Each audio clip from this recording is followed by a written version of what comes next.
हमारी जन्म कुंडली में तीसरा भाव और उसके समकक्ष दाईं ओर 11वां भाव और फिर इसके नीचे का समकक्ष 5वां भाव और इसके इधर का समकक्ष 9वां भाव, इनके बीच में एक गहरा रिलेशन पाया जाता है।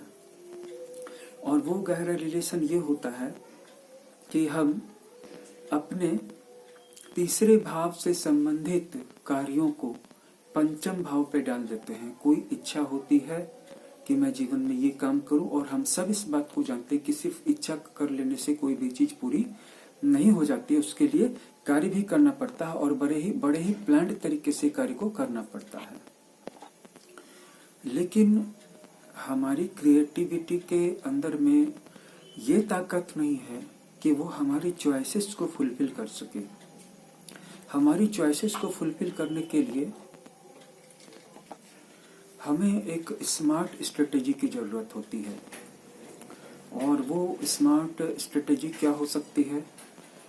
वो ये है कि हम सब लोगों ने अक्सर देखा होगा कि हम जब भी बहुत दिनों के बाद अपने किसी पुराने विचार को लेते हैं तो सोचते हैं कि अब जिंदगी में सब ठीक चलेगा।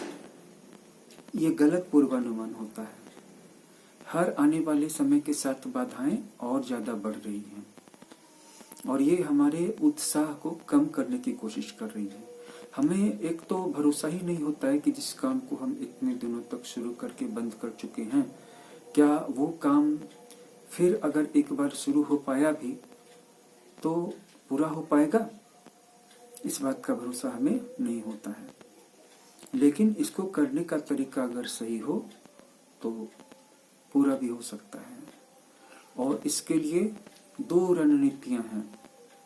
पहली चीज कि अगर आपकी जन्म कुंडली में लग्न से लेकर के सप्तम भाव तक पहले राहु पड़ा हुआ है तो आपको ज्यादा आगे सोचने की जरूरत नहीं है। एक बार में जो काम कर रहे हैं उसका एक स्टेप पूरा कर लीजिए। जैसे कि कोई व्यक्ति बुक लिख रहा है तो उसका पहला चैप्टर लिखे, आज के बारे में सोचे।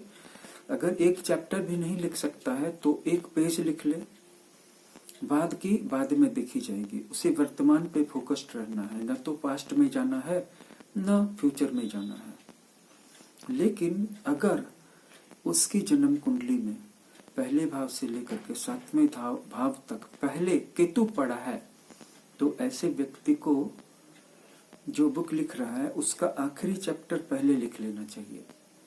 अगर आखिरी चैप्टर यानी कि आप मान लीजिए कि एक उपन्यासकार हैं या मान लीजिए कि आप कॉमेडी वीडियोज बनाते हैं तो आप कॉमेडी वीडियोज का आखिरी एपिसोड पहले लिख लीजिए। स्क्रिप्ट, डायलॉग्स, प्लॉट या जो करंट एपिसोड बन रहा है उसका आखिरी जो पंच है, क्लाइमैक्स, उसको पहले लिख लीजिए।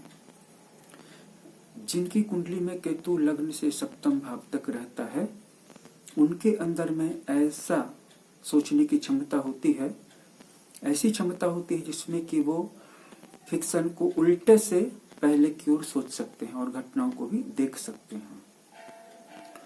अगर इस बात को थोड़ा सा और समझने की कोशिश करेंगे तो ये आपके लिए और ज्यादा लाभदायक होगा। लेकिन ये क्षमता डेवलप करने की आवश्यकता है कि हम घटनाओं को उल्टे क्रम में देखें। अब हम एक चैप्टर के अंदर घटने वाली घटनाओं को भी उल्टा देख रहे हैं।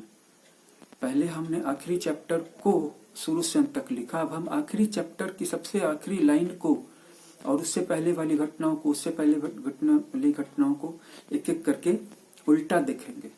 हम देखेंगे जो भी महान आर्टिस्ट होते हैं जैसे चित्रकार, वो जब सामने कैनवास पे कोई चित्र उकेरते हैं, बनाते हैं, तो चित्र उकेरने के बहुत पहले भी वो अपने अंदर की आंखों से उस चित्र को वहां पर देख सकते हैं और बस उनकी कलम उस जगह पे चलती है। इसी तरह जो भी संभावनाएं छिपी हुई हैं, चाहे वो यथार्थता के जगत में हो या कलात्मकता के जगत में या सृजनात्मकता की दुनिया में, हर एक कलाकार, हर एक व्यक्ति जो उसका मास्टर है वो उसके घटने से पहले उसको देख सकता है। और ये क्षमता केतु देता है, क्योंकि केतु वर्तमान के अलावा भविष्य और अतीत में भी मूव कर सकता है। लेकिन समस्या आती है कि जो भी उसने परसीव किया उसको वो उतार दे, क्योंकि कभी कभी केतु के जातक बहुत निश्चिंत और लापरवाह से भी हो जाते हैं कि अब तो पता चल ही गया है, अब तो कर ही लेंगे, अब तो जीत का फॉर्मूला मिल गया। तो हम अपने तीसरे भाव से किसी भी चीज को शुरू करते हैं। अभिरुचि तो लग्न भाव से ही शुरू हो जाती है, और लगातार चलने वाली अभिरुचि, जैसे कि आपने किसी एक चीज को देखी, बहुत सारे ऐसे व्यक्ति हैं जो क्रिकेट को देखते हैं तो क्रिकेटर बनना चाहते हैं, बॉक्सिंग देखते हैं तो बॉक्सिंग सीखने चले जाते हैं, karate, judo, taekwondo, jujutsu, kung फू देखते हैं तो फिर वही सीखने चले जाते हैं। डांस देखते हैं तो अब सोचते हैं कि डांस सीखा जाए, पियानो बजाते देखते हैं तो अब लगता है कि पियानो सीखा जाए। मतलब वो जो चीज देखते हैं उसी को लेके उड़ जाते हैं। लेकिन ऐसे लोग जिनके अंदर में भी स्थिर विचार है, वो स्थिर विचार दरअसल में लग्न के बाद दूसरे भाव से पता चलता है कि वो किसी विचार को लेकर ज्यादा समय तक एक निश्चित मन बना के रख पाए। और दूसरा भाव जो है, जब तीसरे भाव तक जाता है तो तीसरा भाव आपकी वो प्रक्रिया की शुरुआत होती है, श्री गणेश होता है। लेकिन तीसरे भाव में जिस चीज को आपने शुरू किया, आपने उसको अपने अवचेतन मन यानी पंचम भाव पे डाल दिया, ये सही तरीका नहीं है। अगर राहु पहले पढ़ा है तो पहला चैप्टर, पहला लाइन, पहला पैसेज, पहली लाइन तो लिखिए। और अगर केतु पहले पढ़ा है, पहले से सातवें भाव के बीच में, तो आखिरी चैप्टर लिखिए और घटनाओं को उल्टा देखिए, यानी जो घटना आखिरी घटी उसके ठीक पहले क्या घटी। अगर इसको लिख सकते हैं तो लिखिए। मैंने एक ऐसे ही कोशिश की थी, मैंने कहानी नहीं लिखी थी लेकिन कहानी को उल्टा देखने की कोशिश की थी, जो कहानी मैंने लिखी थी। हाँ, लेकिन एक आर्टिकल को मैंने सीधे की तरफ से भी और उल्टे की तरफ से भी लिखने की कोशिश की थी, और इसमें मैं सफल भी रहा था। और बाद में मुझे नजर आया उसका परिणाम। जिस दिन आप घटनाओं को भविष्य से वर्तमान और वर्तमान से अतीत की ओर उल्टा देखना सीख जाएंगे, उस दिन आप बहुत बड़े बड़े काम करने में सफल हो जाएंगे। कुछ मुट्ठी भर ऐसे लोग होते हैं जो राहु की तरह भी काम कर सकते हैं और केतु की तरह भी काम कर सकते हैं, लेकिन ये योग बहुत ही विरले, कम लोगों की कुंडली में मौजूद होता है। लेकिन जहां तक हमारी क्रिएटिविटी की बात है, तो क्रिएटिविटी में आत्म संयम का होना बहुत जरूरी है। राहु के जातकों के साथ दिक्कत ये आ सकती है कि अगर वो पेंटिंग कर रहे हैं, राइटिंग कर रहे हैं, या मान लीजिए कि यूट्यूब के लिए कोई वीडियो ही बना रहे हैं और बगल के कमरे से कोई औरत जोर जोर से हंसने लगे, या वो अपने बच्चों को सिखा दे कि जाओ तुम उसके गेट पे जाके हल्ला करो, बॉल पटको, या क्रिकेट खेलने लगो, या बंदरों की तरह आवाजें निकाल करके डिस्टर्ब करो ताकि उनका वीडियो डिस्टर्ब हो जाए, वो अपने चैनल को ग्रो नहीं कर पाए। तो ऐसी स्थिति में राहु का जातक भड़क जाएगा और वो तुरंत प्रतिक्रिया कर बैठेगा। लेकिन केतु का जातक बर्दाश्त कर लेगा। अगर वो राइटिंग कर रहे हैं और उनकी पत्नी ने या बच्चों ने हल्ला कर दिया, वो कॉन्सेप्ट सोच रहे थे उपन्यास में, बच्चों ने या उनकी पत्नी ने कोई चीज पूछ दिया कि चाय पीनी है, नाश्ता करना है, उसने अच्छे भाव से पूछा था, लेकिन केतु का जातक रिएक्ट नहीं करेगा, वो आराम से इस डिस्टरबेंस को एब्जॉर्ब कर जाएगा, पी जाएगा, और अपनी क्रिएटिविटी को जारी रखेगा या नहीं रखेगा यह उसके मूड पर है। लेकिन राहु मूड की परवाह नहीं करता है। राहु को डिस्टरबेंस मिलने पे क्रोध आ जाएगा कि ये औरत, बगल के कमरे की औरत इसी समय जानबूझ करके हल्ला करती है जब मैं वीडियो बनाता हूँ।